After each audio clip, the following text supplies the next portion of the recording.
They've appointed some kind of leader, and he's the one you have to talk to. His name is, Dummy? No, that's not right. Dunce? Dummer? Dumley? Dunbar. It's Dunbar. The Outer Worlds 2.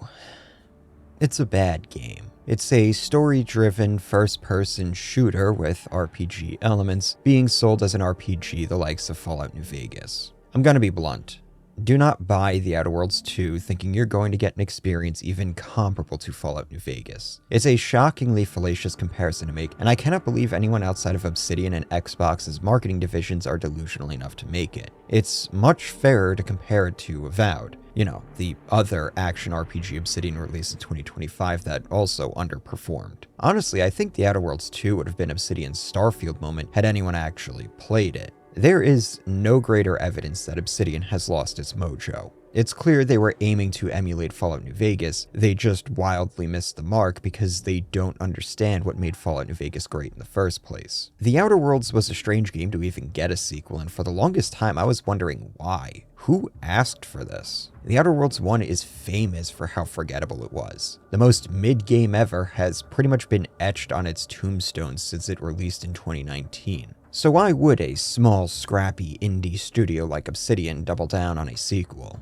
Reason number 1, hubris. So it turns out The Outer Worlds 2 entered development before The Outer Worlds 1 even released. And I don't mean it was an idea on a whiteboard, I mean they were building prototypes and sketching out the design before The Outer Worlds 1 even shipped. So confident they had a smash hit on their hands, they'd already greenlit the sequel before the review scores and sales numbers were even in. Now, to be fair, The Outer Worlds 1 was a critical and commercial success. It just wasn't a cultural success. Let's be real though. The only reason they sold as many copies as they did was because of people hoping it'd be the spiritual successor to Fallout New Vegas. Word getting out that it wasn't was no doubt one of the contributors to The Outer Worlds 2 underperforming sales-wise.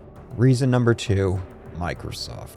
Yeah, Obsidian decided to sell out to the biggest video game conglomerate on the block. After releasing their game about evil corporations doing evil things and how evil capitalism is, and to present scenarios and let people make their own decisions as to what they think about that, which again was why I think there's some people that say, you know, even the first game, it's very anti-capitalist. It's, you know, whatever. And then I've also seen some people flip it around and say, no. It's actually anti-communist, and here's why. And so they argue with each other as to what we truly intended. And the real answer is we are presenting a scenario, and we are showing how we think that this would play out, and we're showing the positives and negatives of those things. And really, you need to make your own decision as to how you feel about that. Oh, well, I guess that settles that. Having watched Patrician TV's video on The Outer Worlds 1 and playing The Outer Worlds 2 myself, yeah, The Outer Worlds 2 game director Brandon Adler isn't lying here. To the chagrin of game journalists everywhere, neither game is anti-capitalist or even about capitalism in general. Obsidian went out of their way to make something that wouldn't come across as preachy. Unfortunately, they took that to mean they needed to make something that doesn't say anything. Apparently, it's supposed to be about systems of power and how people use that power to abuse others, but even that I don't think is the case. Like, yeah, there are systems of power and people who use that power to abuse others, but The Outer Worlds 2 doesn't say anything about the topic. It just presents a bunch of strange and unrealistic scenarios without enough context, and you're meant to take it all at face value. And we cannot even cope by saying this is satire because, well, it isn't. You cannot have satire without having an opinion the satire is meant to be conveying. Satire without purpose is just comedy, and if those jokes aren't funny, it's just bad comedy. They want to relieve themselves on company time? I've never heard something so preposterous. Oh, that actually explains the odor in storage room 3. I never imagined they might be... I'll get the door unlocked immediately, and cleaning crews dispatched. Until then, leave me and my burning bits alone! Have to hold it in, friend. Privy's out of order. Never fear. I'll get that clog moving soon enough. They don't call me the pipe doctor for nothing. You mean you want the pipe doctor to practice real medicine? On real people? Why, this is the greatest day of my life. The human gut is the most compact and efficient sewer system ever. A plumber's dream. My dream. The Outer Worlds is written with the most toxic of nihilistic defeatism. Everything sucks, everyone's corrupt, there's no way to fix any of these problems, but at least we have our self-righteousness. This creates an air of insincerity, like the writers have the obvious solutions hiding behind a curtain somewhere, but they won't reveal those answers because that would mean they'd have to stop throwing their pity party and actually say something. I think this is the thing that killed The Outer Worlds as a franchise for a lot of people. It's probably the reason 50% of players checked out of The Outer Worlds 1 before even leaving the first zone. So, when people saw the reveal trailer for The Outer Worlds 2 with its Rick and Morty irony-poisoned humor, they went, well, I guess I know how this game is gonna go, and threw it into the mental dustbin. And I mean, those people were already being generous. A lot of us didn't just write off the rest of The Outer Worlds 1 after Edgewater, or even The Outer Worlds as a franchise. We wrote off all of Obsidian. Yeah, Edgewater truly was that fucking bad. Also, let's be real, again, the entire franchise is built upon coded language that puts people on alert for hidden agendas these days. It's why no one believes the franchise is an anti-capitalist, because it's mainly that crowd that brings up the topics The Outer Worlds does. There's just no getting past that cognitive hurdle for most people, and I don't blame anyone for thinking The Outer Worlds is woke propaganda because it uses the term corpo the way it does. Welcome to The Outer Worlds 2. Any similarities to real-world dystopian corporate-branded hellscapes are purely coincidental. I'm the Moon Man. You might know me from such business entities as McDonald's. Moon Man was a mascot from the first game for Spacer's Choice, a purposefully stupid-looking design that complemented that game's parodic vision of a corrupt corporatist future. And I didn't make any jokes about it then because, hey, it's a bit part. Why should I make fun of this minor thing that was meant to be stupid? But now he's in the marketing. They made a Moon Man plushie. They made a Moon Man mascot suit. He's the face of Obsidian now, and I am desperately begging them to stop. First, he's barely in the actual game of The Outer Worlds 2, but his role is really bad. He does what can be loosely described as stand-up comedy on the main menu, where he'll comment on your save progress and difficulty selection. you picked the difficulty that puts story over combat. The person writing my dialogue thanks you for their gainful employment.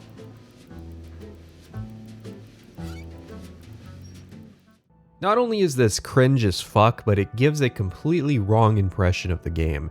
The Outer Worlds 2's tone is not what it was in the first game, being much more balanced and mature. Yes, they really did tone down the millennial writing, but they're still packaging and marketing this game like it was written with the tone of the first one.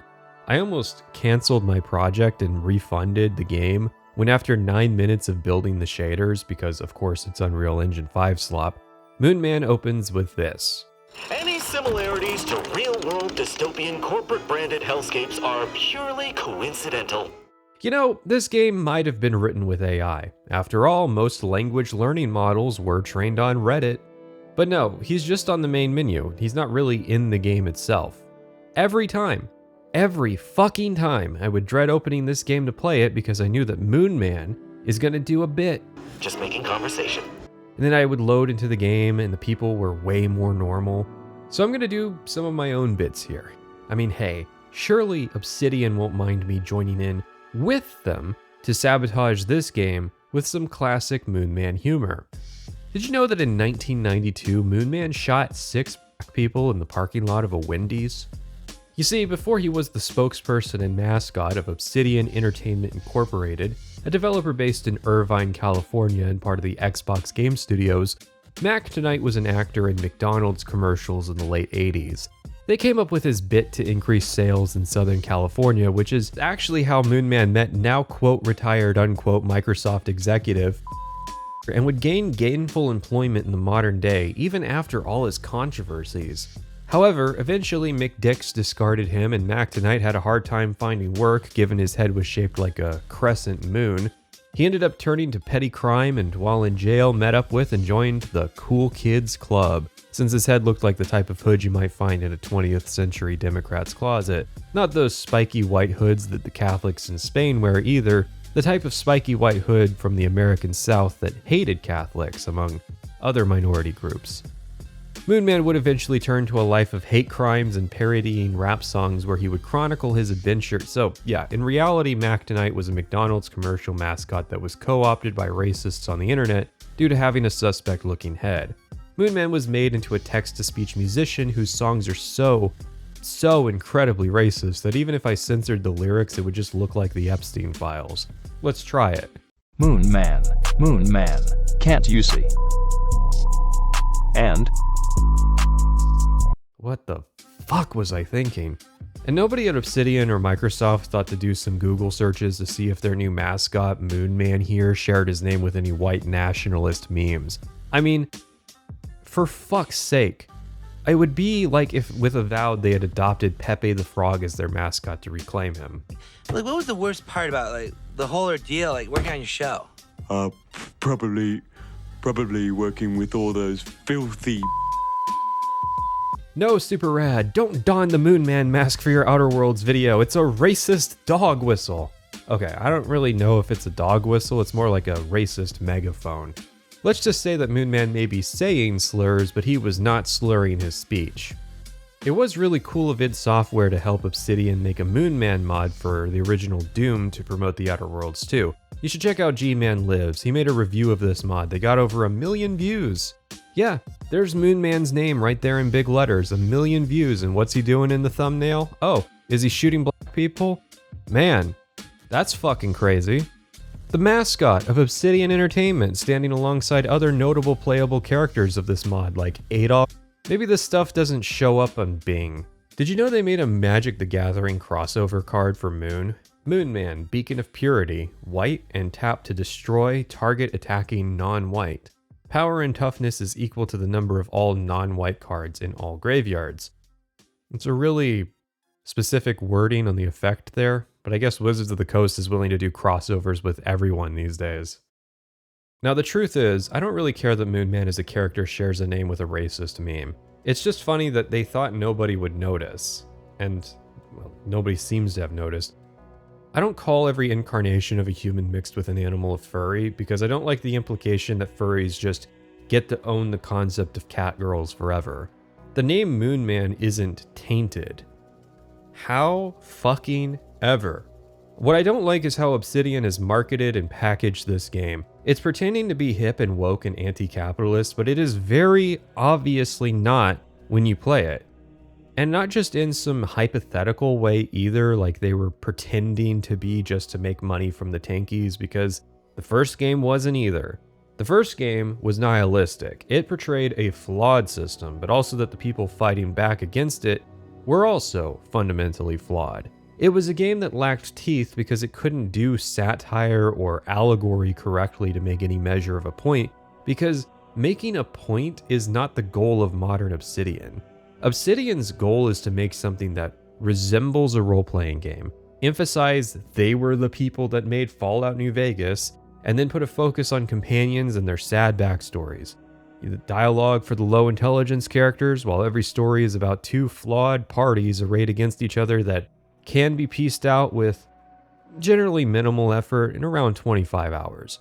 They want the upsides of people making compilation videos of dialogue choices in their games, and not the downsides of being notorious among ingrates for writing Kaiser's Legion. And so their depictions are hollow. Because it was set dressing, but it was set dressing people started to care about for extrinsic political reasons. It's not clever to point out that they're owned by a giant publisher, because Microsoft has been trying its hardest to downsize their market capitalization year over year.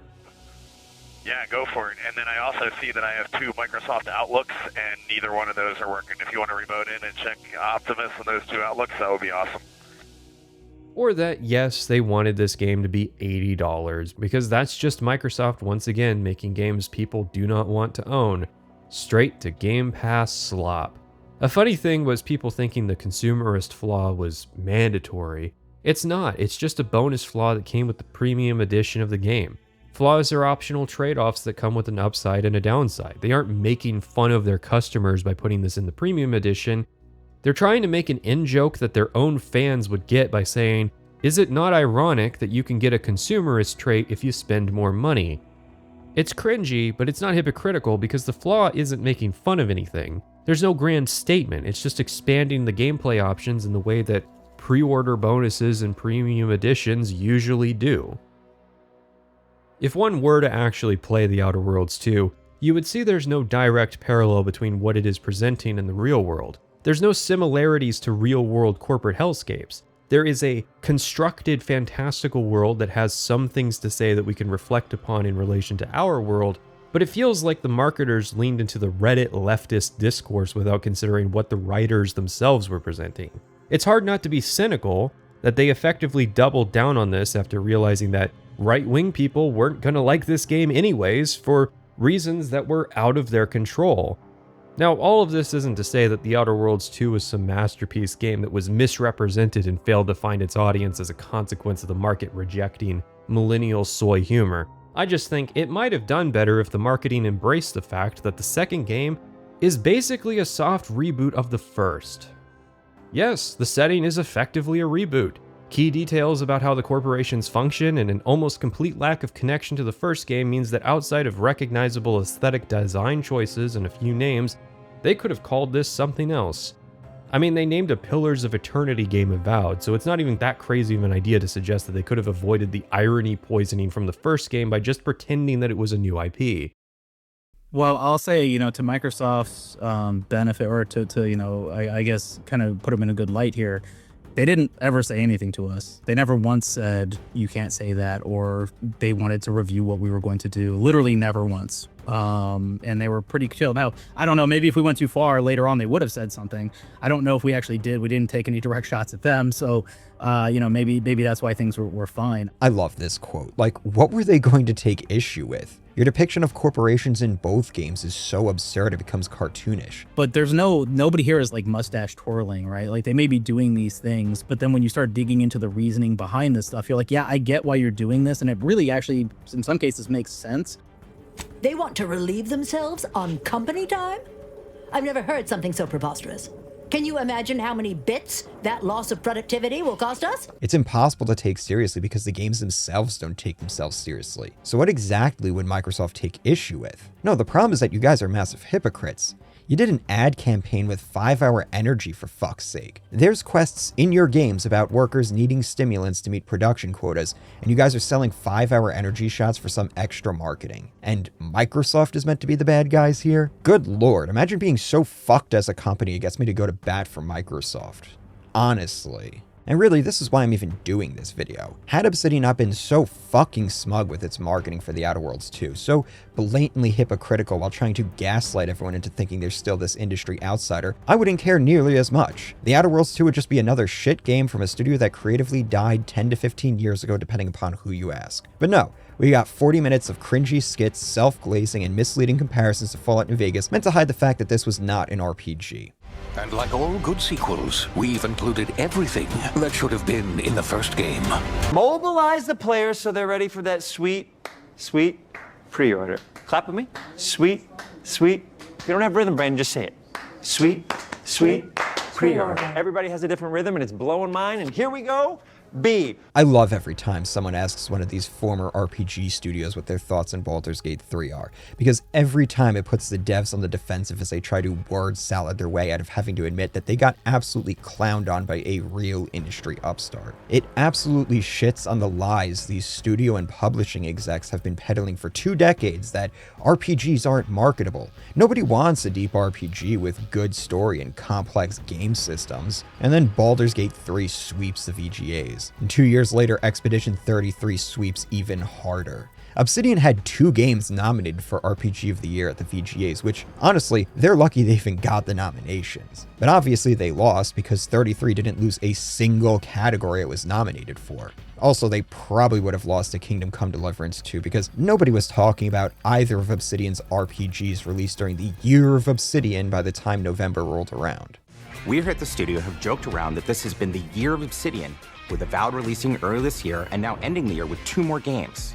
And what better way to cap this incredible year for us than by doing what our studio does best, sequels. That's where I come in. You can get out of here, Fergus. Thank you so much. No, you're doing great. You nailed it. The sequel is the lifeblood of every great franchise. Think about it. The original creates the world and builds fandom, but the sequel, that's what makes it worth remembering. No sequel, no hoverboard. No sequel, no dual SMGs. No... You know, this video actually started as a small project for Fallout New Vegas. I was going to highlight some of the shortcomings of the game, mainly with its balancing and economy. Not really one of those Fallout New Vegas is worse than you remember videos, but more like, here's some missed opportunities I think Fallout New Vegas 2 could benefit from rectifying. I shelved the project though because I really didn't have that much to say. I shelved it right around the time The Outer Worlds 2 released, so I figured I could play The Outer Worlds 2, get some interesting comparisons, maybe highlight things it does that addresses the original issues I wanted to highlight with the Fallout New Vegas project. But then I actually played The Outer Worlds 2. For you. The hostages in the card press before you will die unless you intervene. If you go through the door on the right, you'll find the means to save them by solving a simple puzzle. Leave through the other door, however, and they will die, screaming in abject terror. But how could you call yourself an Earth Directorate agent if you allowed that to transpire? Man, there are few games I would describe as painful to play, but The Outer Worlds 2 is one of them. I know the term gets thrown around way too much these days, but slop is the only word that I think captures what it feels like to consume The Outer Worlds 2. It's just this sluggish, formless mess of bloated systems, bland gameplay, obnoxious world and characters, nonsensical and pointless narratives, and pretentious writing. After just a few hours with it, I'd forgotten most of my issues with Fallout New Vegas because, my god, if there was ever a game to prove all of the Fallout New Vegas fanboys right, it's The Outer Worlds 2. So let's just start with the premise. The player is an agent for the Earth Directorate, sort of a dollar store knockoff of the Spectres from Mass Effect. The player is being sent to Arcadia, the only star system where the skip drives, this setting's faster than light drive tech, are manufactured. They need to meet up with another agent, Agent DeVries, who has infiltrated the labs where the drives are made in order to steal some information about the drives because it's believed that skip drives are causing these rift anomalies to appear in star systems that eventually grow unstable and devour said star systems. Yeah, it's a dark matter death of the universe plot the Mass Effect writers abandoned to give us Starchild. The player is then betrayed by DeVries because she was convinced by a heretical sect of a math-worshipping religion that the rifts must grow. The player gets spaced and put on ice for 10 years, eventually being retrieved by their starting companions, Agent Niles and Valerie. There, on the monitor. Something's wrong.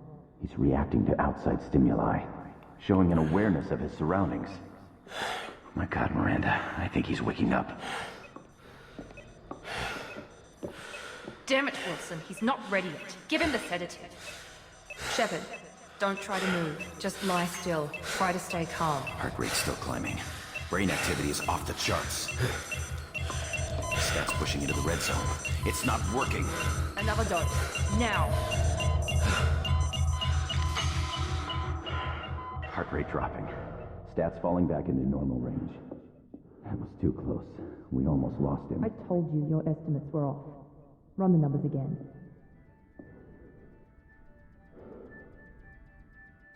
While we were sleeping, the Arcadia system was invaded by Auntie's Choice, a super conglomerate corporation formed by two megacorps from the first Outer Worlds game. The war has grinded to a stalemate because Auntie's Choice has been fighting on multiple fronts against the two grueling factions, the Protectorate of Arcadia and the Order of the Ascendant. It's now up to the player to assemble a crew of misfits, piece together the conspiracy that led to Agent DeVries' betrayal, and either work with or against Auntie's Choice and the Order to stop the rifts from destroying the known galaxy. Yeah, it's a chosen one plot about the fate of all life in the galaxy. Okay, so right off the rip, this is not even close to the careful world building and sensible stakes of Fallout New Vegas. For one, we aren't the chosen one meant to save all life in the Mojave. We're just some courier who got jumped and survived getting shot in the head. It's a really smart premise for a player character because it lets us start off as a nobody, but there's still just enough intrigue and mystery there to pull us into the power plays of the various factions. This forces the player to share the stage with the other factions of the Mojave. The question is rarely, what happened to your Courier 6? It's usually, who did you side with? There's still an element of agency to the question, but it's one that keeps the Mojave relevant. So, who did I side with in the Outer Worlds 2? Both factions, actually. I wanted to see what would happen if I kept playing both sides, which eventually led to the premise of my whole playthrough, which was the ultimate Paragon player, killing as few named NPCs as possible and always striving for the most diplomatic and peaceful solutions. I wound up sparing the lives of every antagonist save for the final big baddie, and that was just because I failed a speech check. Even Agent DeVries lived, until I convinced her to fly into the sun with me to save the galaxy from the rifts or some nonsense. This was after I convinced Auntie's Choice and the Order to lay down their arms, join hands, and sing Kumbaya so that we could reach the big baddie. This wasn't even a hard thing to achieve. Tedious because it meant playing more Outer Worlds 2, but it just involved doing a couple more quests and passing a few speech checks. You see, this is why there was never a way to reconcile the differences between the major factions of the Mojave, because it's really fucking lame. No, Fallout New Vegas is a fight to the death for most of the power players. It lends the conflict weight, and makes the major players like House and Caesar more convincing because they actually have skin in the game. It keeps House's claims that we're playing a high-stakes game from ringing hollow. It also sharpens the moral dilemma Fallout New Vegas presents. One faction has to rule, 2 other factions need to lose and probably die. Or you can screw over all 3 factions and rule it for yourself. If there was a way to align with even 2 of the major factions, that automatically becomes the most morally sound decision for most people because most people subscribe to the notion of saving the most lives equals the most morally good. So because I can save pretty much everyone in the Outer Worlds too, I'm the bad guy if I don't at least try to reconcile everyone's differences. Any hope of greater nuance goes out the window. The Outer Worlds 2's ideal ending also renders the entire years-long war between the major factions utterly pointless. I mean, it was pointless to begin with because it's all blatantly manufactured so that the devs could give us factions to side with because that's what Fallout New Vegas had. But the everyone lives ending has pretty much no side achieving really any of their war goals. Auntie's Choice gets the closest by gaining control of some of Arcadia's resources, even though their unprovoked invasion was completely unjustified. The Order gets to continue using their supercomputer to try solving the universal equation, and the Protectorate, well, the Protectorate gets destroyed no matter what. Because they're Since we're on the subject, let's talk factions.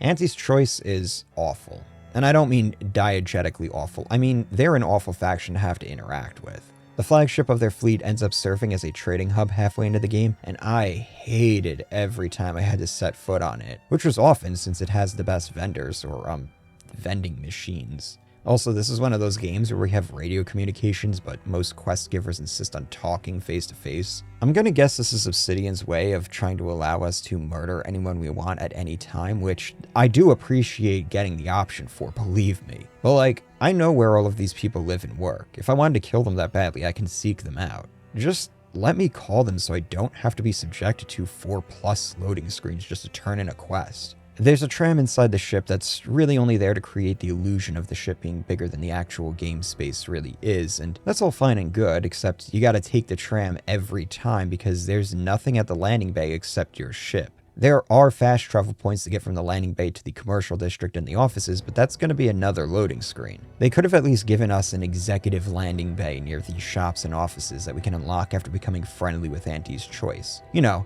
have the faction reputation system do something more than just giving discounts at shops. Really though, the worst part about the ship is the environment itself.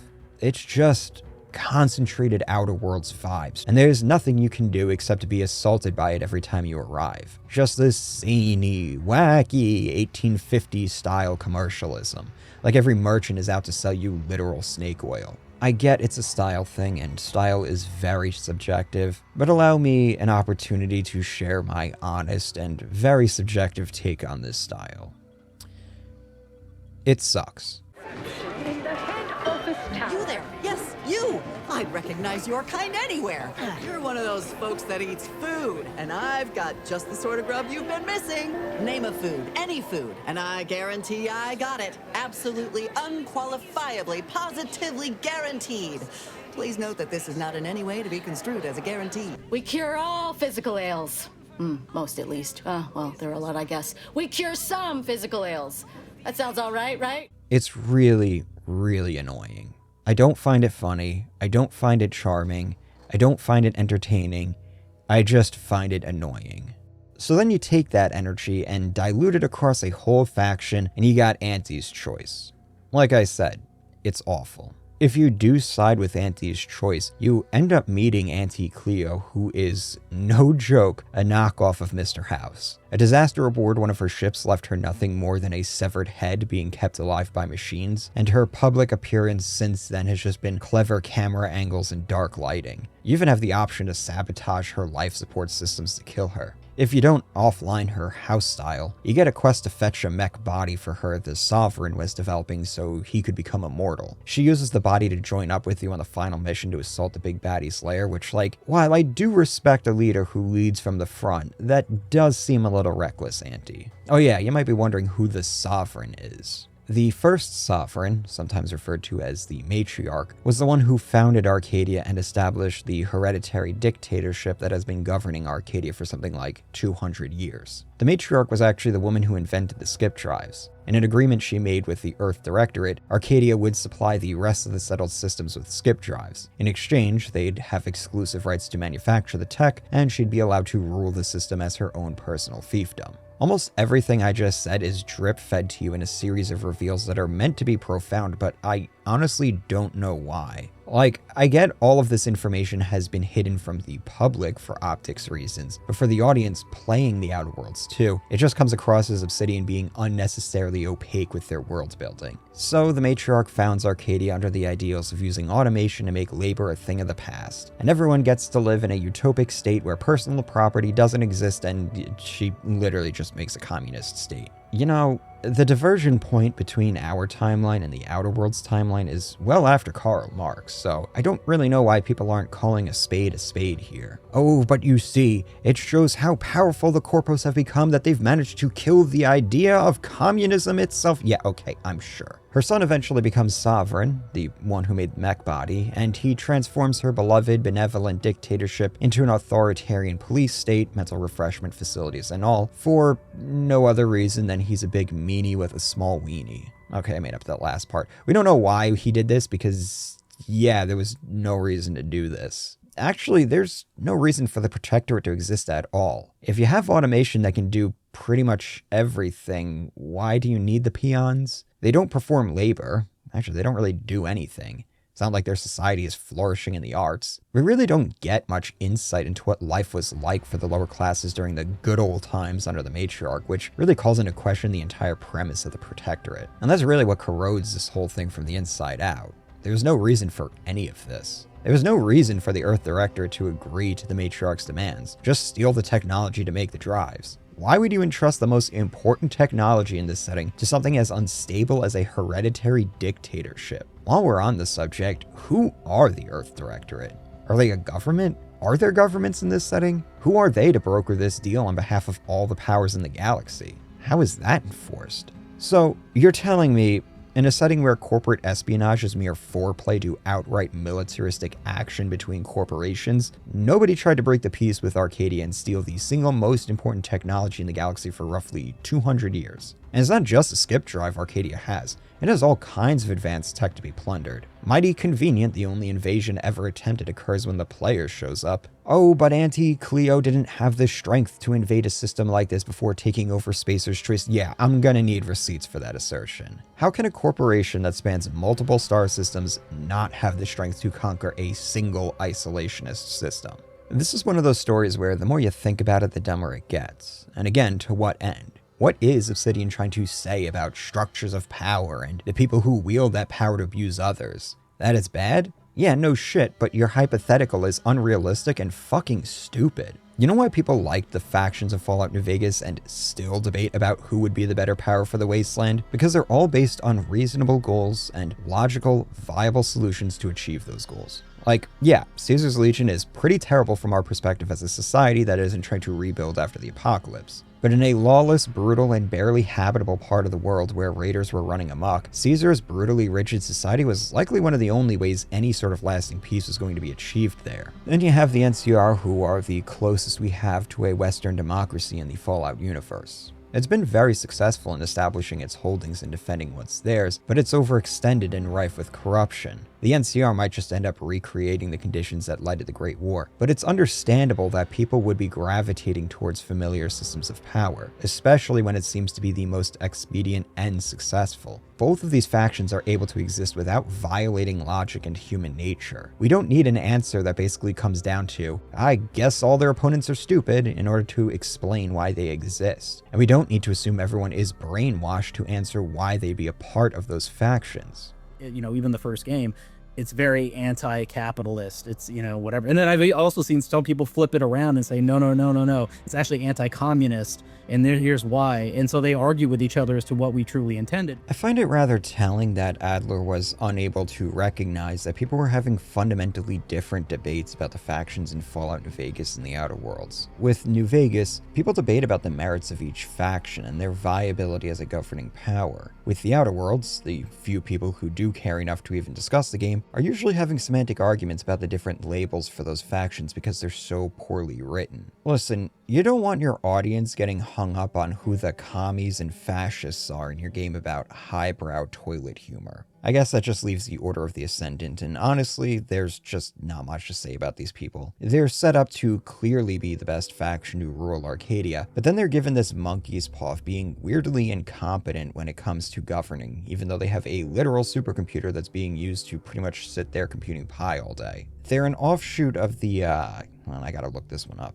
The Order of Scientific Inquiry from the Outer Worlds 1. So that means Agent DeVries was brainwashed by a heretical sect of an offshoot of this religion. Man, that sure isn't confusing when presented in the chaotic, out-of-order sequence this whole story is told through. I get what Obsidian was going for with the Order and OSI, that people who put blind faith in science are basically doing what religious fundamentalists do. And I'm all for making fun of Reddit atheists, but this has to be the lamest way of going about that. Mainly because, like I said, the Order is set up to be the best choice for the new government in Arcadia.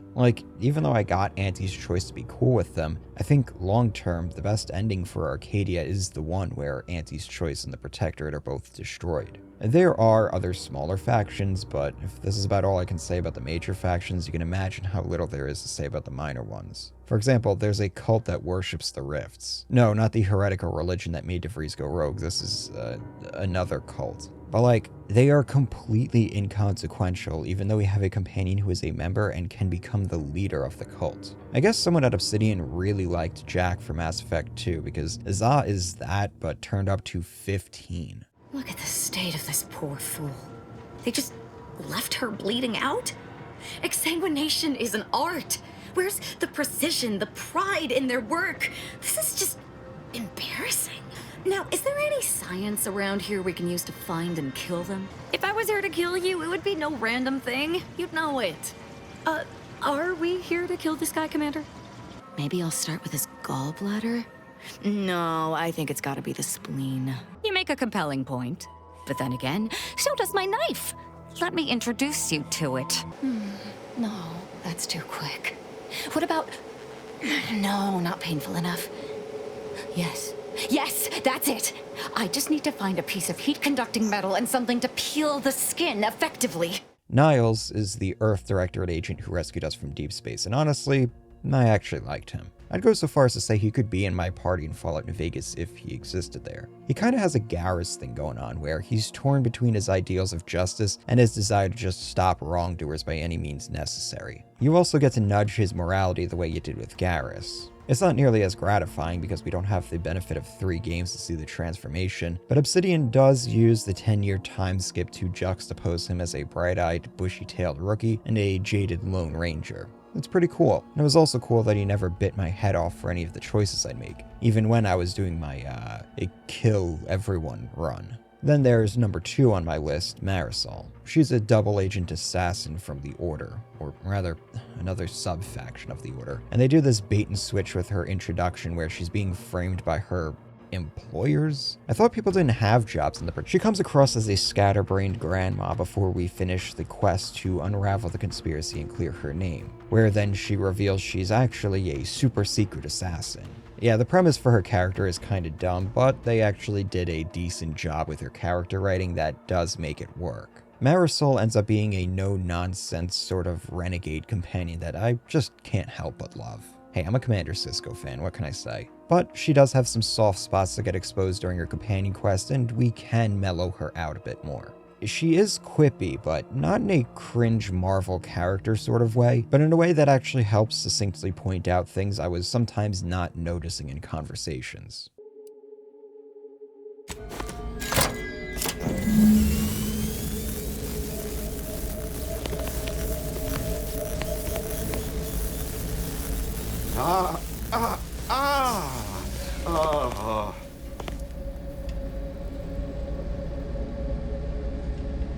I'm refreshed, so refreshed that la la la la. Seems like the due level of comeuppance. Full marks, no notes. You know, I suppose there is something ever so slightly disturbing about this. She helps highlight one of the good things in the Outer Worlds too, and that's that companions can and often will contribute to conversations. They can be useful contributions too that might get you past a roadblock. At the very least, it's usually a good idea to bring the companion who is aligned with the factions you'll be interacting with while on your outing, because they'll sometimes advocate on your behalf. Then we got Tristram. He's alright. He's a fanatical zealot of the Protectorate, an arbiter, who is the Protectorate's version of the Spectres. He's permitted a lot of freedom and authority to go around the Protectorate righting wrongs and making sure people are staying true to the founding ideals of the Matriarch. Except they've been corrupted and turned into another weapon the Sovereign uses to control people. No, not the first Sovereign, the second Sovereign, who is actually dead, so we're on our third Sovereign, who ends up being usurped in a coup by his military chief, the Consul. Okay, at least the Consul gets an actual name and not just a title, because, yeah, the whole Sovereign thing made the Protectorate needlessly more convoluted, and believe me, these guys did not need any more marks against them. It's a good thing Tristram has the longest companion questline, because he's pretty much the only vector in this game that provides any insight into the Protectorate as a faction. Which is badly needed, because without the insight he and his quests provide, the Protectorate would be even worse as a faction. I think it was a mistake not allowing us to team up with the Consul and help him regain control of Arcadia. He and his people are also investigating the rifts, so that could be an expedient end to the conflict. And it would have forced the writers to develop the Protectorate into something that has a little more logic to it. So it's up to Tristram to humanize this entire faction, and it just doesn't really work. Mainly because he's dealing with the monkey paw all of the companions are dealing with, and that their factions end up being shown to be really awful because this is the Outer Worlds and no faction is allowed to be competent. These are problems that have existed forever, and I think that's why people think that it is similarly all the time, no matter when we're doing this. They're like, oh, you're talking about this thing that's happening right now, and it's like, well, it's just because this thing happens all the damn time, and we're just seeing it over and over on the loop in some respects. I mean, we've had competent governments in the past. Really, the global meltdown we're currently experiencing is kind of a first for our species. This just leaves Inez. She's second to last in my ranking, but she's still miles ahead of Azah. Inez is kind of just annoying because she's the corpo apologist. Like, she's literally watching her bosses invade a system for no reason other than to take what's theirs. They turned her into a bioengineered superweapon, botched the job, discarded her, and she will still defend them until she's blue in the face. Please go tell your manager to fire you. Now please, go anywhere else so that I can tend to the actual patrons worthy of entrance into the best choice. On your command. Hey, we gotta talk about all the killing you've done. Specifically of my old co-workers. I understand that things might come up, give you no choice.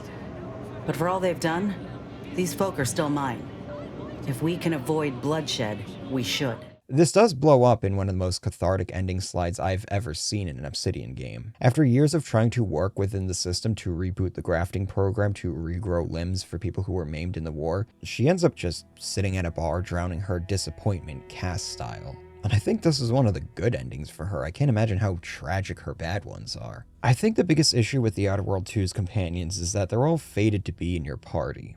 Technically, I think you can avoid recruiting some of them, but you'll still come in contact with them and the game really pushes you to take them on. Fallout New Vegas, on the other hand, at least made you go out of your way to find its companions. It took over a decade for me to learn about and recruit Raoul, who turned out to be my favorite companion in the game. The Outer Worlds 2's approach is different, and I get it. They're going for a Mass Effect approach with the party building, but I think there's something lost when Obsidian adopts that style. It's not like any of the companions are essential to the main story. It's not like needing Liara to mindfuck Shepard to make sense of their visions. Like, I knew Marisol was either going to be a companion or a big baddie because the devs stuck her behind bulletproof glass for the duration of her initial quest. It only contributes to that artificial feeling of the Outer Worlds 2. And I think that's the worst part about the Outer Worlds 2 as a game, the underlying fault that undermines the entire experience.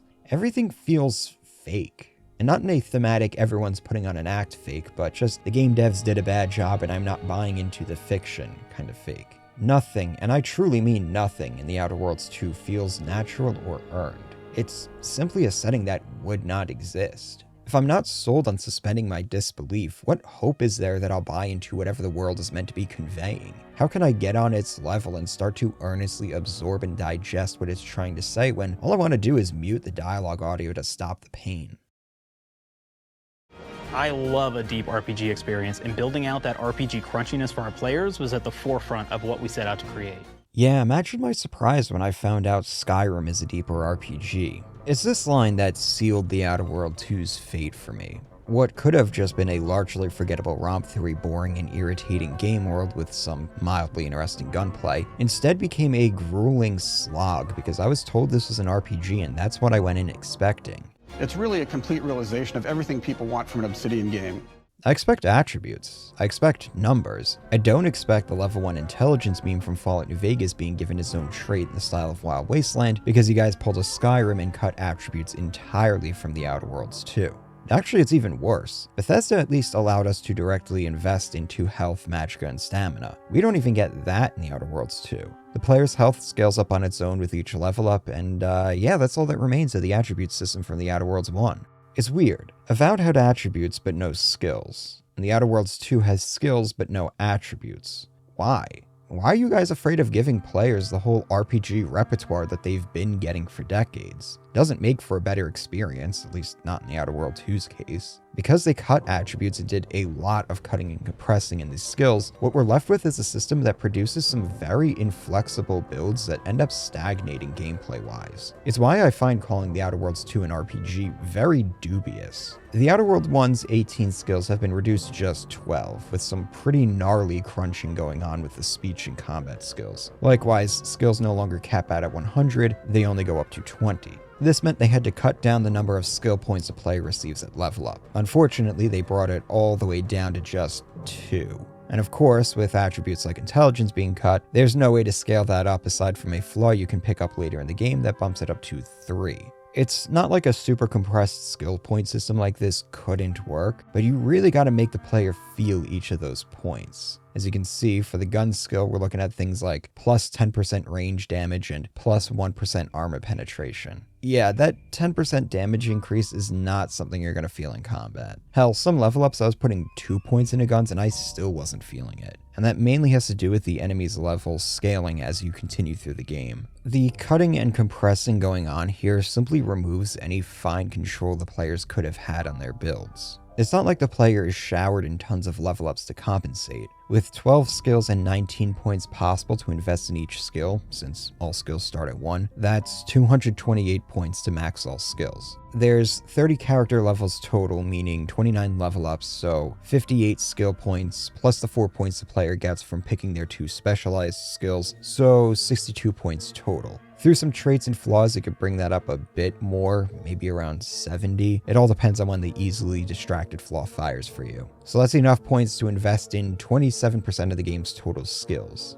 Compare this to Fallout New Vegas. It gets way harder to do the math because we have intelligence, but it roughs out to 1,000 points total to max all 13 skills. At 5 intelligence, that's 348 skill points at level 30, the max level of Fallout New Vegas without the DLC. So 35% of the game's total skills. For funsies, we can do Fallout New Vegas with all the DLC, since arguably this is the way to do it, as most people play with all the DLC for a complete experience. At level 50, that's 59% of the game's total skills. If you max intelligence for every level up, that goes up to 74%. And who says intelligence isn't the best attribute? but okay, Fallout New Vegas gives you more bang for your buck when it comes to skill points. So what? There's more to a leveling system than maxing out skills. True, except Fallout New Vegas has way more numerical levers the player can pull outside of investing skill points in the level up screen. For starters, Fallout New Vegas has attributes. Then there's traits and perks that will directly add points to various skills. There's also skill books throughout the world that will also add points directly to the respective skills. And then there's skill magazines that give temporary buffs to skills. None of these things the Outer Worlds 2 has, by the way.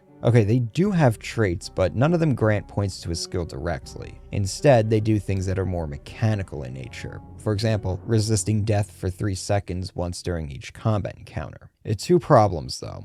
One, these are by no means a replacement for gutting all the number crunching from my crunchy RPG. Two, most of these traits are dog shit even based on their own merits. Looking at the resilient trait again, it's completely kneecapped by the fact that death is a non-issue in the Outer Worlds 2. For one, you got a save and quick save system that you can use at any time. Even if you forget, the generous autosave system will be there to bail you out. But if that wasn't enough, there's also trauma kits, a consumable that allows companions to revive you from total death, kind of like extra lives. After about 5 hours, you're likely going to have more than you could ever use for the rest of your playthrough. Brilliant sounds great, a whole extra skill you can specialize in, bringing the total up to 3 skills. However, specializing in a skill only grants you the equivalence of 1 level up worth of invested skill points. So all this trait does is start you off at level 2. Heroic grants a paltry 20% increase to companion ability recharge speed. Most of my footage has both of my companions with their ability bars fully charged because I was rarely in a situation that necessitated using those abilities. Or how about Witty, which makes it so that your reputation with different factions will never go below a certain threshold. Unfortunately, the reputation system only gets you discounts at shop vendors. You gotta take one positive trait, but you can pick up a second if you opt to take a negative trait. I already spoiled a bit, but one of the negative traits is the dumb trait, which is how they managed to fit the level 1 intelligence meme into a game without an intelligence attribute. Considering how half-baked and ineffective the other 2 negative traits are, it's likely dumb is the only reason negative traits exist at all. Dumb requires you to choose 5 skills you will be unable to invest skill points into for the duration of the playthrough. Now this might sound terrible, and for a first playthrough it is certainly a gamble, but with how few skill points you get to invest throughout a playthrough, if you aren't already ignoring 5 skills, you're probably making a bad build. Meaning dumb doesn't have a downside aside from having to read the occasional cringe dialogue choice. It's just a free second positive trait. In fact, it allowed me to skip through some locked doors, so actually it's a net positive. The other 2 negative traits aren't that impactful either.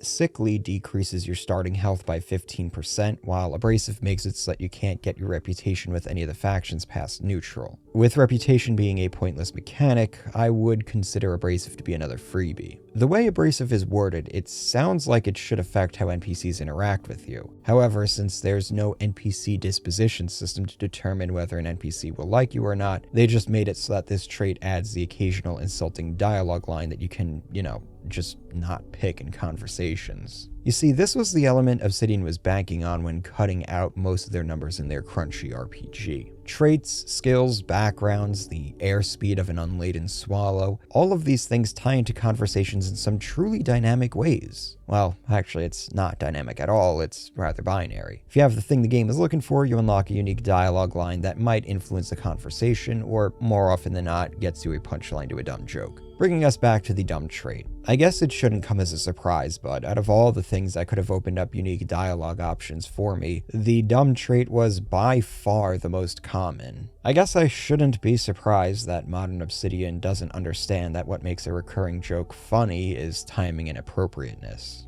Oh, but it's for role-playing purposes? Yeah, sure. Even in the Outer Worlds universe, it's heavily implied that someone of your intellectual deficiencies wouldn't be doing the things you do. Actually, my headcanon cope was that my character just faked being dumb, which paired well with his retail cashier background before he joined the space CIA. So I guess it did serve a role-playing purpose, even if the roleplay was meant to just protect my mind from the damage contact with the Outer Worlds universe can result in. However, credit where credit is due. When the conversation system was actually being used to form narratives, choices, and consequences, it was really impressive seeing how smooth it all played out. Sometimes my background allowed me to de-escalate a situation, or one of my skills allowed me to convince an NPC I knew what I was talking about. Sometimes that would change the course of a conversation, maybe even allowing me to save some lives. Sure, it's really just skill checks in a different costume, but at least there was enough consistency to sell the idea of my character managing to do these things in conversations. It wasn't just people doing as I said because I had a high speech skill.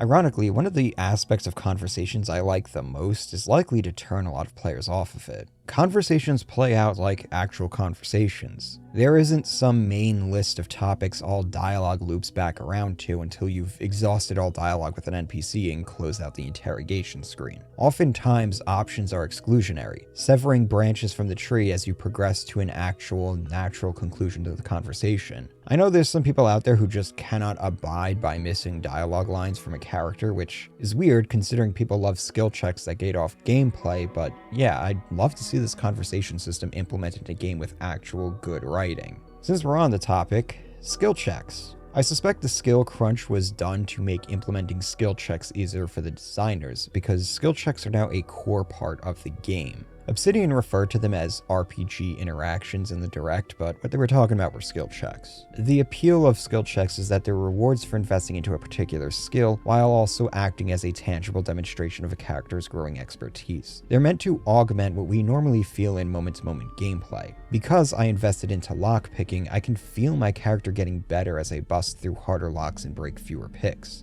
That's just skill progression. Then, maybe 2 or 3 times during the playthrough, I'll get a unique opportunity to use my lockpicking skill to bypass something most characters couldn't, or gain access to an area most characters cannot. That's the skill check. Exclusivity is what makes that element feel rewarding. Now, The Outer Worlds 2 has a lot of locked doors you'll need to pass a skill check to open, but these doors overwhelmingly lead to a broom closet with some extra crafting materials you do not need. The rest of the time, it's a pointless shortcut to where you were already going, because all paths through a level converge at various choke points, spoiling that sense of exclusivity. Make no mistake, while yes, we do need a lockpick or a bypass shunt to pick a lock or hack a terminal, these are still skill checks because there's no gameplay to these activities. I mean, personally, I'm happy to see a skill-based RPG not having minigames for these systems that are simply a test of the player's skills and not the character's skills, but Obsidian just replaced these minigames with long animations the player has no influence over except to skip them. There's no chance to fail when picking a lock, no risk of an NPC calling the guards, no traps, no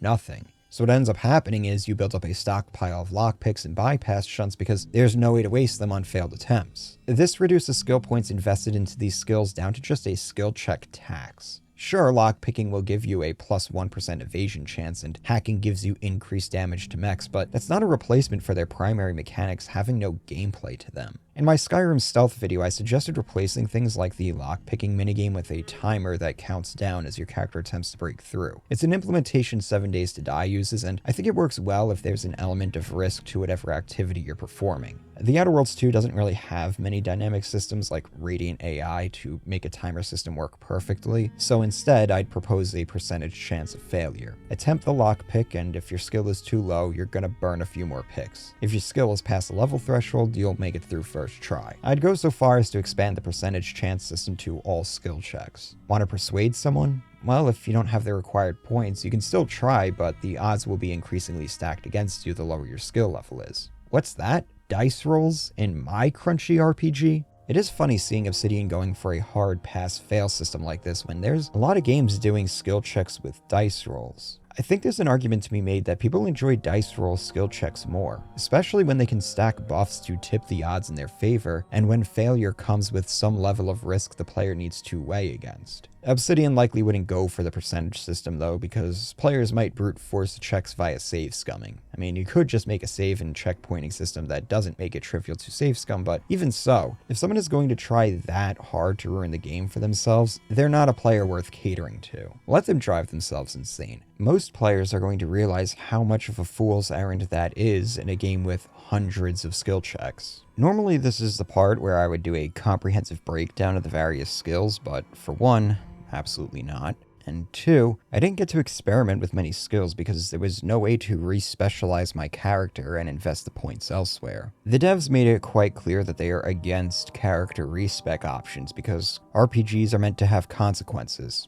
Again, allow me to point out the save and quick save feature. A respec option, or really any player convenience feature, isn't necessarily destructive to a game's experience. It's more often than not the design decisions informed by that system existing that will ruin the experience. For example, not having NPCs give you navigation directions because there are quest markers. Sure, you can wander around aimlessly until you find where you need to go, but that's not fun for the players who don't want to follow quest markers. The only way I can see a respec option being forced upon all players and thus ruining the experience is if the game is completely unbalanced because the developers figured the player can just redo their builds to compensate for the inconsistencies. Again, this isn't the fault of the option itself, it's the fault of the designers getting lazy. And even this example falls flat when you consider roguelikes are built on this premise. In the case of The Outer Worlds 2, a respec option would be nothing more than a nice player convenience. I really don't see what changing my build 3/4 of the way into a playthrough would ruin aside from Obsidian's pride. Is this like Bethesda hating maps because it wounds the pride of the level designers every time the player refers to one, and that's why Starfield didn't have real maps at launch? Ah, I see. It's not an RPG when it comes to attributes and stats, but it is an RPG when it comes to build permanence. There's one more dimension to skills and player builds, however, and that's perks. During the Direct, they boasted that The Outer Worlds 2 has more perks than Fallout New Vegas, and that's technically true if you don't count the perks from challenges and the ones added by the DLC. Despite having almost 90 perks I could invest in, and only getting to invest in a perk every other level up, I kept running into the issue of not having any perks that looked interesting or beneficial for my build. The reason for that is twofold. Not all skills are created equal when it comes to the number of perks they will unlock. Guns, for example, has 13 perks, meanwhile engineering only has 1. Yes, 1 perk for an entire skill. Both of those skills I was heavily invested in, and yet, despite having 13 perks, Guns still wasn't giving me much. That's because a lot of its perks require other skills to also be at a certain level. So because I was doing what I was told to do by the developers and specialize my character, I was being punished by being starved for perk points. Maybe instead of those shared perks requiring both skills to be at a certain level, it's simply an either-or situation. For example, maybe the Suppressionist perk doesn't require both Guns and Sneak to be at level 8, maybe just hitting level 8 in either skill will make it available. Or the second skill requirement gets cut in half, so 8 in Guns and 4 in Sneak. As it stands, skills and perks are at odds with one another. If I want to pass skill checks, I need to be dumping as many points as I can into a limited number of skills. If I actually want perks to invest in, I need to be distributing points more evenly. I can only assume this is the result of carelessness and not intentional design, because I don't know why you would make a leveling system behave like this. As for the perks themselves, they're mostly fine, on par with what you'd find in Fallout New Vegas. Certain mechanics like pickpocketing are gated behind perks, but otherwise they're fine. The more interesting ones are saved for the Flaws system, which makes a return from The Outer Worlds 1. Flaws are just traits from Fallout New Vegas, but you can only unlock them during a playthrough by completing hidden challenges. This adds an element of surprise to them that people found gratifying. Being one of the only things that people praised in The Outer Worlds 1, it's only natural they'd get a big glow up in The Outer Worlds 2. When one pops up, you have the option of either taking it or passing. Unless you have the flawed flaw, which forces you to take every flaw that pops up. The game advises against accepting that flaw in your first playthrough, but I called its bluff and grabbed it. The benefit of that flaw was a free perk point every 5 levels. Honestly, it was a fun way to play the game. There was always a bit of anxiety whenever I'd see the flaw prompts pop up. However, nothing really made me play that differently, and it certainly didn't ruin my character. I did luck out, however. I had the Kleptomaniac flaw pop up before I had Flawed, so I got to pass on that one. What Klepto does is make you steal anything your crosshairs highlight, which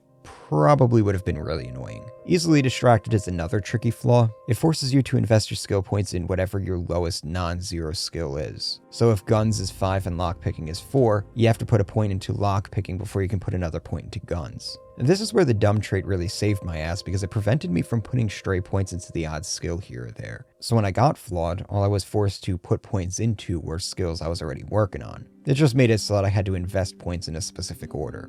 Usually when I reach the end of a first playthrough of a game, I'm able to look back with the benefit of hindsight and figure out what I could have done better and what a second playthrough might look like. When I got to the end of The Outer Worlds 2, though, I really wasn't sure. I definitely screwed up picking engineering and lockpicking as skills to invest in. Those two were criminally useless. But other than that, I don't really know. There's this constant push-pull between skills, equipment, level scaling, and just trying to have fun. The experience ends up collapsing on itself as the game progresses because character progression is, yeah. Well, let's just start with weapon progression. Guns are divided up into different categories: pistols, SMGs, marksman rifles, automatic rifles, etc. Melee weapons are the same deal. Then there's different ammo types: short rounds, long rounds, compact rounds, shells, and each weapon is chambered for a specific ammo type. No rechambering either, so if your gun needs compact rounds, it's always going to need them. Then we have elemental effects different weapons might deal: physical, electrical, corrosive, burning. Different enemies are stronger and weaker to different effects, so you naturally want to have most of the gambit covered. Physical is by far the most common effect, but a lot of guns will have a mod that will let you swap its damage type. And finally, there's weapon type specific perks, like things to boost shotguns. All of this sounds well and good. Your line of thinking might be to specialize. Pick a few weapon types and just focus on them. This way you don't have to worry about stocking up on every ammo type, especially when crafting materials for them can be rare in the early game. And it will let you save some perk points for other things. Thing is, you'd be wrong to do so. At best, you'll be playing really suboptimally. At worst, you're going to find out your favorite weapon type only has 2 guns in the entire game. The weapons are tiered 1 through 3, being tied to specific points during the story. This inherently creates a linear progression. You won't come across the compact assault rifle without first coming across the burst assault rifle. However, the compact assault rifle is fully auto, where the burst is, well, not. So if I pick up the burst rifle because I just want to use burst fire rifles, I'm going to be in for a shock when I reach the end of the game and find out there are no others. This wouldn't be that big of an issue if the weapon scaled as I leveled up, but it doesn't. Its base DPS stays the same, because the compact assault rifle has better DPS. For some reason, they pulled a Fallout 76/Starfield and had a weapon tier system, but no way to upgrade to a new tier, in a game where weapon modification is a core part of progression. So a tier 1 gun is going to be tier 1 forever. Sure, I can bump up its output against certain enemy types by swapping its elemental effect with a mod, but a tier 3 weapon is still going to outclass it across the board. And the fall off is pretty hard too. You aren't getting through the final levels with a standard pistol, even with it kitted out. You are expected to trade it in for the plasma pistol at tier 2, or the heavy revolver at tier 3. Imagine telling a Fallout New Vegas player that there are no pistols that shoot bullets after Novak, so they're going to have to pick up an energy pistol if they want to reach the end of the game. That sounds absurd, except this is literally the case in the Outer Worlds too. You get the light pistol, the light revolver, and the machine pistol in the first zone. All 3 of them deal physical damage, all 3 of them fall off by the mid-game. Okay, there is one pistol in tier 3 that does physical damage, that being the heavy revolver. There's no heavy variant for the light pistol, and there's no other automatic pistols in general outside of the machine pistol. So if you want to use a pistol that shoots bullets in the last third of the game, your only option is a revolver. Bold of them to pick something that isn't magazine fed. And if that wasn't enough front loading for pistols, you also get the bio pistol, which is a corrosive energy pistol in the first zone. But wait, it gets worse because the weapon mods are also tiered. For example, you will not come across a plasma mod for the light pistol until after you leave the first level, and that's assuming there's even a mod for your gun that will swap it to the elemental effect you want. I've been sitting here racking my brain trying to figure out the logic that's used to determine what appears in the various tiers, and I cannot figure it out. If the idea was that all weapon types are represented in each tier, well, there's no SMG in tier 2. And as we just discussed, mode of fire/swing speed isn't it either. It can't be elemental type because not every weapon category can do all the elemental effects, even with mods. As well, it can't be each element just needs to be represented at each tier because plasma doesn't exist in tier 1 until you hit tier 2 and you unlock the plasma mod for the light pistol. Is it ammo type? Well, tier 1 only has 5 out of the 10 ammo types, and you'll come across more guns with those ammo types in the later tiers. I think the complexity of the system just got to be too much for the designers, so they simply vibe balanced what they could and called it a day. This presents a serious problem though. In a game that's supposed to be about building my character, building my arsenal is a really important part of that. In fact, with how much of a difference modding a weapon or moving up to a new tier makes, I'd argue it's more important than investing points into their respective skills. You don't need any points in melee weapons to be competent with them. Likewise with guns or explosives. Actually, you're probably expected to be using all 3, just maybe favoring one over the rest. And if that's the case, yeah, no wonder progression is absolutely busted. Even Bethesda isn't foolish enough to make a progression system where everything is viable at all times. This is probably a good time to mention you can only have 2 weapons equipped at any time. expandable up to 4 with armor mods and perks. If you want to, or let's be honest, have to, use more than that, you'll be diving into the inventory screen to do so because there's no favoriting or hotkeying weapons or armor. I'm usually advocating for larger combat sandboxes, but I really think The Outer Worlds 2 would have benefited from a much smaller one, because this is at best a 60 to 70 hour long game. It does not need something this deep or complicated. My playthrough was a non-stop game of juggling guns and mods as I was constantly trying to keep pace with level scaling, match my elemental effects to the enemies I was seeing the most of, avoiding too much overlap with ammo types so I wouldn't be reliant on a single type, and God forbid actually entertain some personal preference and experiment with the new guns I was constantly being given. I guess with my meta knowledge, I now know which weapons I enjoyed using the most and which ones I didn't, so maybe the second playthrough would be me just trying to build around those. Even so, I still need a spreadsheet to know if I'm even going to have all the elemental effects covered for the whole game. Actually, this would be my third playthrough. The second playthrough was the murder run with melee weapons, and that was, melee weapons, even with me putting perks into them, were pretty miserable. The choice was either hit real slow but do actual damage, or swing real fast and do almost nothing. And there's nowhere near enough damage mitigation to increase survivability much, so I got very well acquainted with the game journalist difficulty setting. And then I quit after a few hours when I confirmed that, yeah, there really wasn't much difference between my Paragon run and my Extermination run. Honestly, I'm kind of at a loss for what skills are even worth investing in. Like I said, weapon skills can be completely bypassed with some weapon mods. Skills like lockpicking and hacking are worthless because gaining access to what they gate off is rarely rewarding or interesting, let alone essential. Observation, I guess, for the bonus weak point damage. Science for the elemental damage, and maybe medical because at least I won't have to loot as many healing items. I can tell none of the designers working on the progression systems played Starfield because this is the exact issue I ran into with Starfield. Because the different progression systems had so much overlap, they all end up diminishing each other's value. Though at least The Outer Worlds 2 has the benefit of gun mods doing things like melting my enemies. This is one of those games where I was never able to figure out what the intended way to play it was. Was I just supposed to marry my favorite guns? And why do weapons fall off from level scaling? Why is there level scaling at all? Am I supposed to specialize my character? Then why have all of those enemies with different elemental weaknesses I'm supposed to exploit? Am I supposed to be a generalist? And why am I given 2 skill points at level up? Why do I only have 2 weapon slots? We can't have our companions pick up the slack either because only a few of them even do elemental damage, and even then you have to unlock it with one of their perks. As well, lugging around a companion just for their elemental damage expertise is stupid and kind of pointless considering how little damage companions even do.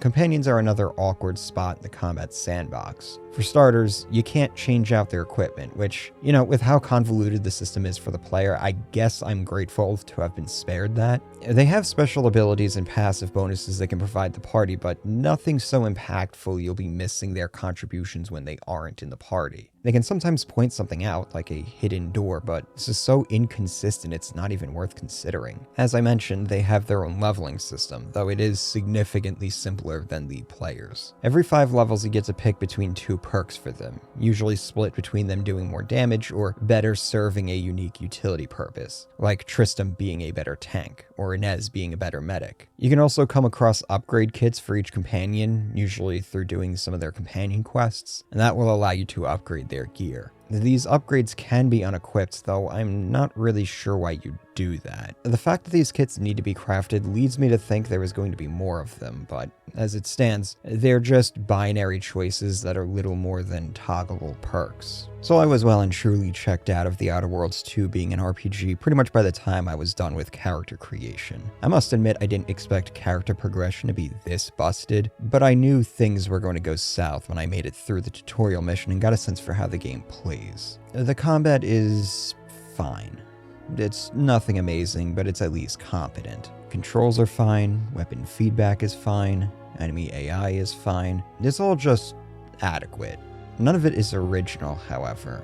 I feel like I've played this game a million times at this point, which, you know, wouldn't be a bad thing if the other parts of the game really hit it out of the park. Sometimes mediocre but familiar is something you want to target as a developer if the plan is to take emphasis away from those systems and direct them towards the really good parts. Unfortunately, with the RPG mechanics, writing, and world building being as bad as they are, combat and exploration are all this game has left. And exploration is, Oh boy. The game is split up into different zones that all take place on various planets and moons in the Arcadia system. There's also a space station trading hub run by Sub Rosa and the flagship of Anti's Choice. There are also a few locations that will be unlocked for certain main story missions, but that's pretty much all of it. Oh yeah, and then there's also the ship. Can't forget about the Incognito. I mean, you kinda can. It's a very forgettable brick that's only real purpose is to shuttle you between the different zones. I really do find it weird that they did a space game, except space has zero presence in it. You don't need to let us fly the ship Starfield style. Please God, don't do what Starfield did. But there's still things you can and really should do to make space,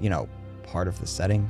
Mass Effect is a great example. I mean, ignoring that the Normandy in any of its 3 configurations has way more character than the Incognito, there were always missions that involved space. We'd see it in cutscenes, all the characters acknowledge that we are in space, sometimes it would even pose a danger. It's hard not to come across as snarky here, but it is really bewildering how much of a non-entity a large part of this game's setting truly is.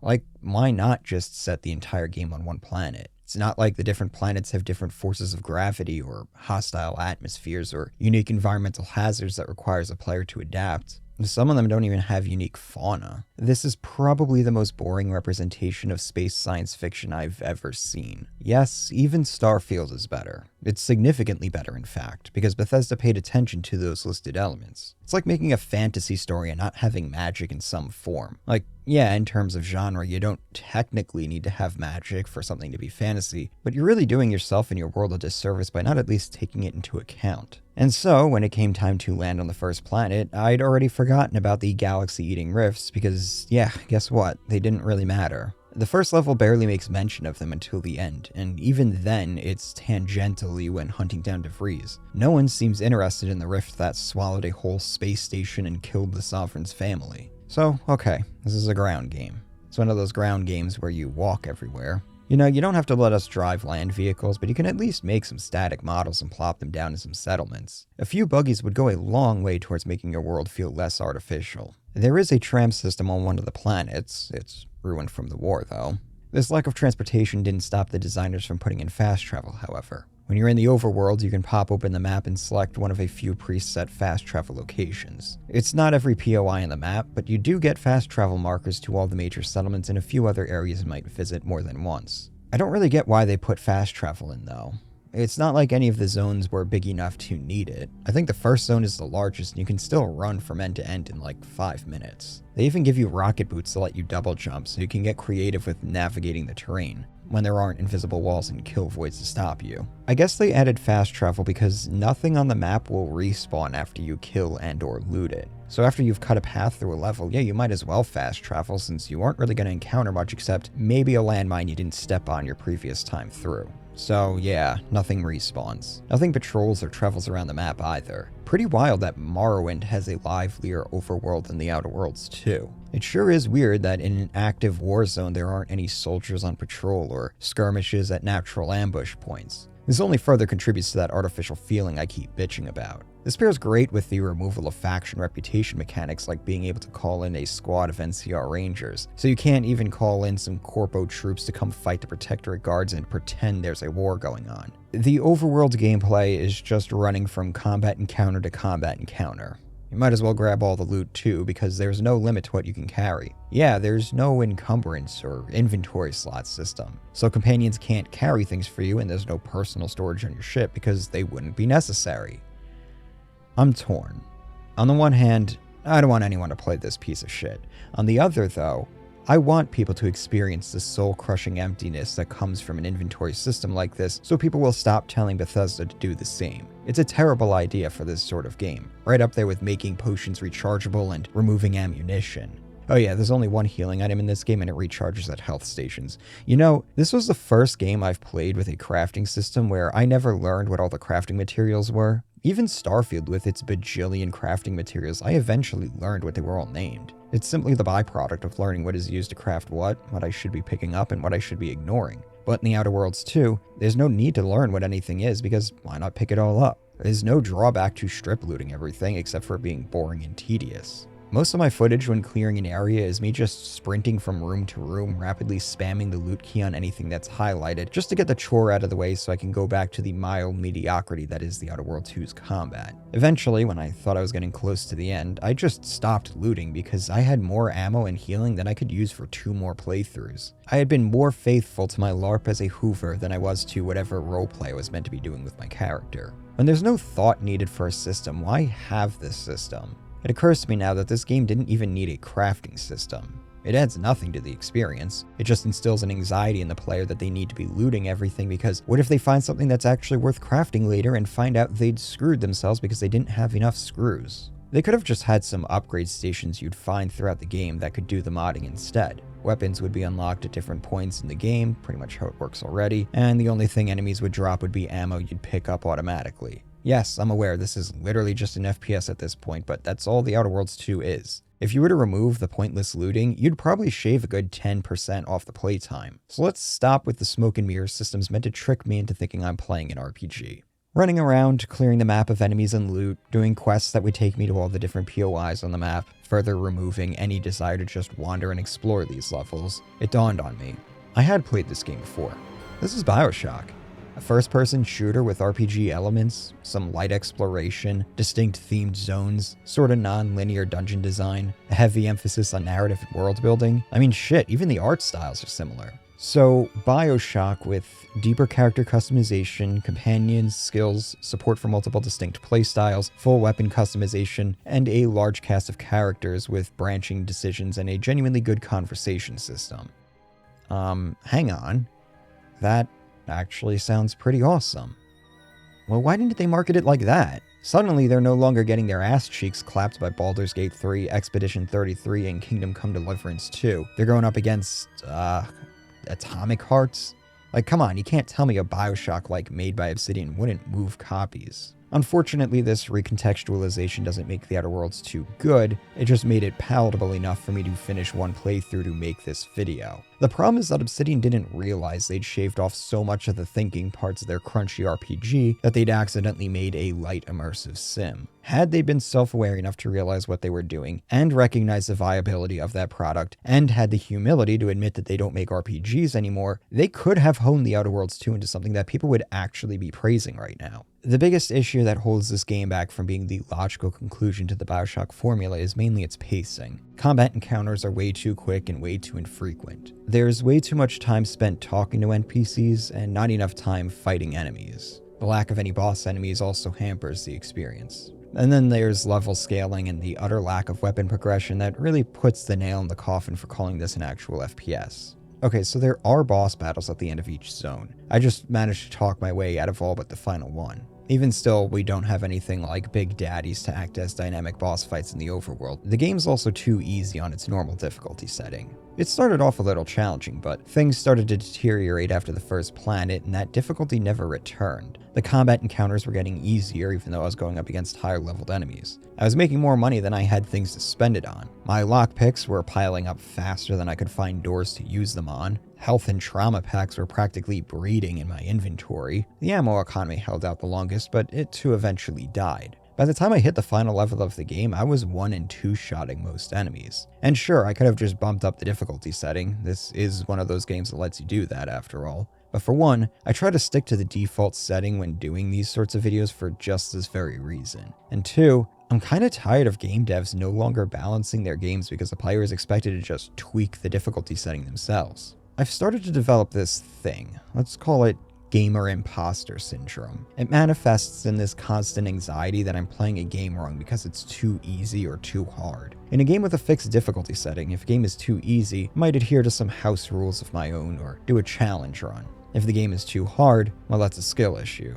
Getting good and overcoming a challenge and experiencing personal growth is one of the greatest things video games have as a medium. But in this age of difficulty settings, custom game modes, mods, and config files, I'm kind of plagued by this feeling like I'm never really playing a game the way it was intended. It's hard for me to find satisfaction in beating a game when there's no fixed challenge I'm meant to overcome. As a game dev, you should, at the very least, ensure that a difficulty setting is consistent throughout. If you want to offer a way for players to play on different tracks, that's fine, but it shouldn't be up to the player to keep tweaking those settings to ensure the train stays on that track. And I guess that's a good way to summarize the Outer Worlds 2's gameplay experience as a whole. It's kind of this awkward, lumbering, top-heavy train that's constantly trying to tip and derail. And it's up to the player to keep that from happening. It's a pointless exercise too, because there's no reward for getting the train to the station, just the relief of the cursed journey finally being over. Speaking of going off the rails... This has been brought up a few times. The CEO of Xbox is out. I believe someone said... Oh? I'm going to look it up. Hang on. Xbox CEO. That wasn't Phil Spencer, though. No, that was Sarah Bond. Yeah, Sarah Bond. Really? She left? She wasn't there long. Oh, Phil Spencer's out too, though. What? What? Apparently. Hang on. Let me find a... No way.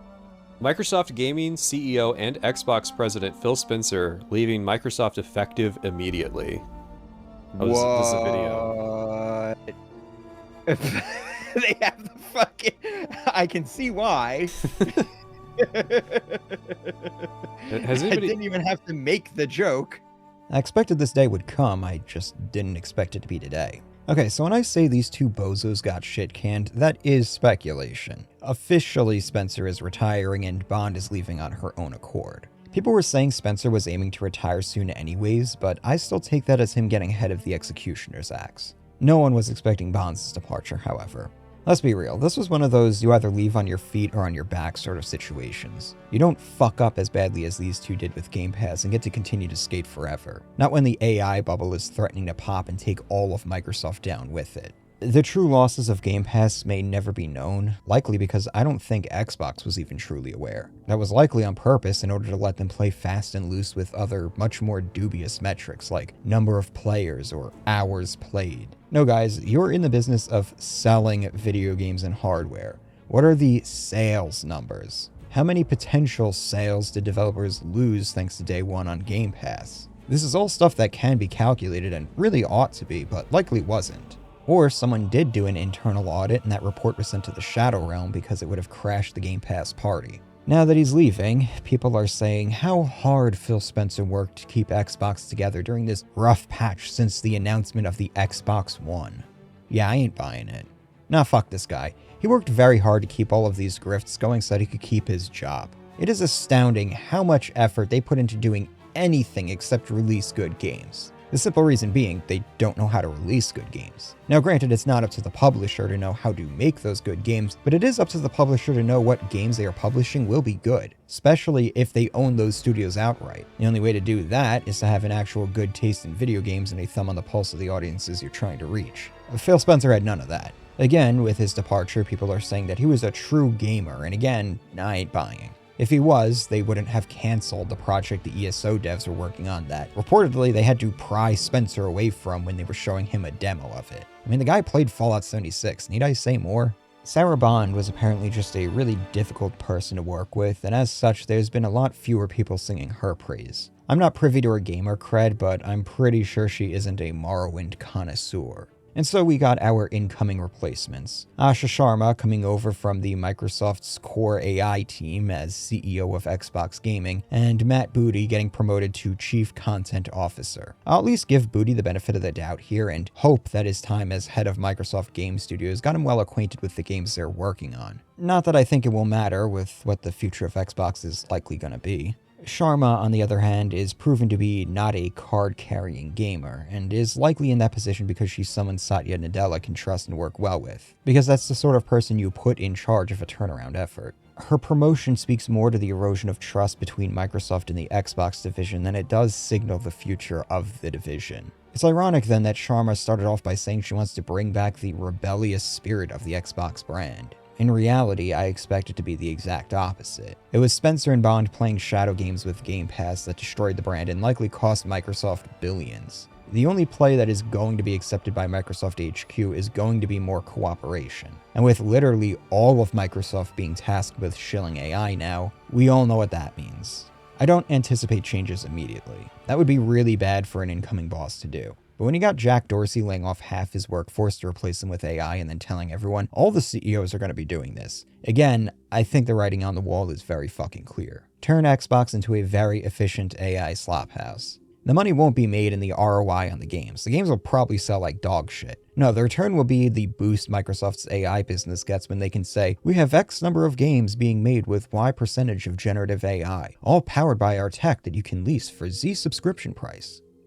AAA gaming is dead. I mean, it's been dead, but this was just another casket being covered in concrete. My question is, does it even matter? Does the world need an Outer Worlds 3? Well, apparently not, because Obsidian has confirmed that there is no Outer Worlds in the pipeline. I mean, I'm assuming they're still working on the 2 story expansions that they're obligated to release, since people like me paid $90 for the premium version and are owed them. Like, come on guys, you saw what happened with Shattered Space.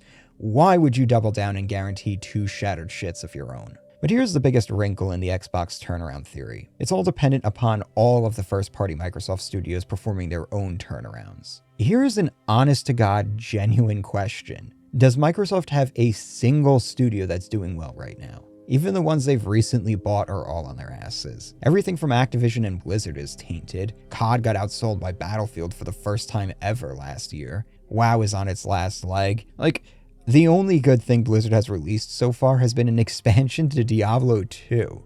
Bethesda and ZeniMax, I mean, do I even need to get into that? The Unreal slop abomination that was Oblivion was like the only thing to come out post Microsoft buyout that's done well. Todd Howard was refusing to even talk about an update to Starfield that we all knew existed for months, let alone even utter the name TES 6. And then we got Obsidian.